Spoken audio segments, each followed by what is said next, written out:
T20 world cup 2026 టోర్నమెంట్‌లో భాగంగా ఇదొచ్చేసి match 11 review అన్నట్టు. ఈ match between New Zealand versus UAE. So, ఈ మ్యాచ్ వచ్చేసి మనకు చెన్నైలో ఉన్న చెపాక్ స్టేడియంలో ఈ మ్యాచ్ అయితే జరిగింది.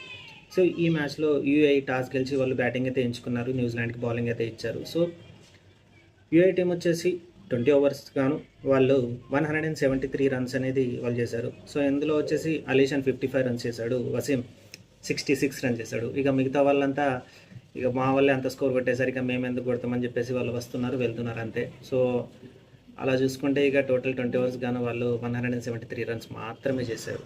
ఓకే, సో ఇక 173 రన్స్ టార్గెట్ని మన న్యూజిలాండ్ వాళ్ళకి ఇస్తే వాళ్ళు ఒక్క వికెట్ కూడా కోల్పోకుండా లైక్ ఓపెనర్సే వచ్చేసి వాళ్ళు ఓపెనర్సే దంచి కొట్టేసి వెళ్ళిపోయారు అన్నట్టు. టోటల్ మ్యాచ్ వచ్చేసి వీళ్ళు 15.1 జాగ్రత్తగానండి 15.1 ఓవర్స్లోనే వాళ్ళు మ్యాచ్ ముగించేసి వెళ్ళిపోయారు. సో ఓపెనర్స్ ఐ థింక్ నాకు తెలిసి వాళ్ళ పేర్లు ఇంకొకటి షెఫర్డ్, ఇంకొకటి పేరు నాకేం గుర్తుకు రావట్లేదు. సో ఆ ఇద్దరు బ్యాటర్లే మ్యాచ్ అనేది ఫినిష్ చేశారు. అరౌండ్ ఇద్దరు బ్యాటర్లు 80+ రన్స్ ఏమో స్కోర్ చేశారు. సో యూఏఈలో మైనస్ పాయింట్ వచ్చేసి మిస్ఫీల్డింగ్ చాలా అయ్యాయి. సో ఆ మిస్ఫీల్డింగ్స్ వల్లనే వాళ్ళు స్కోర్ అనేది ఇంత చేసేసారు.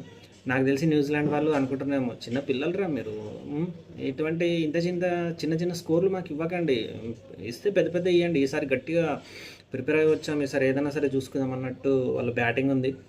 నిజంగా అంటే లైక్ నాకు తెలిసి ఒక రికార్డ్ అనుకుంటా, ఏం రికార్డ్ అని నాకు తెలియదు. సో అంటే ఒక్క వికెట్ కూడా కోల్పోకుండా 15.1 ఓవర్స్లోనే చేజ్ చేయడం ఇంత భారీ స్కోర్ని వచ్చేసి ఇది రికార్డ్ అని నాకు అనిపించింది. యా, సో ముందు చెప్పినట్టుగానే ఒక వికెట్ కూడా కోల్పోకుండా న్యూజిలాండ్ ఈ మ్యాచ్ అయితే గెలిచింది. ఐ థింక్ వాళ్ళ స్ట్రైక్ రేట్ కూడా చాలా, రన్ రేట్ కూడా ఐ థింక్ వాళ్ళది పెరిగి ఉంటుంది. సో యా, న్యూజిలాండ్ అయితే మ్యాచ్ గెలిచింది. ఐ హోప్ నెక్స్ట్ మ్యాచ్లో కూడా ఐ థింక్ యూఏఈకి ఇది ఫస్ట్ మ్యాచ్ కావచ్చు గ్రూప్ లీగ్లో. ఇంకా వాళ్ళ ఫీల్డింగ్ని అండ్ ఇంకా వాళ్ళ బౌలింగ్ కూడా ఒక్క వికెట్ కూడా తీయలేకపోయారంటే వాళ్ళ బౌలింగ్ కూడా చూడొచ్చు ఎంత ఉందో. దానికంటే ఎస్పెషల్లీ నేను బౌలింగ్ మీద అంత కాన్సన్ట్రేషన్ చేయలేదు కానీ బట్ వాళ్ళ ఫీల్డింగ్ అనేది ఇంకా చాలా బాగా చేస్తే బాగుండేది అంతే. సో మిగతాదంతా వాళ్ళ బ్యాటింగ్ అయితే చాలా బాగా చేశారు. 173 టార్గెట్ అంటే అది చాలా చిన్న టార్గెట్ అది కాదు, చాలా పెద్ద టార్గెట్ అది.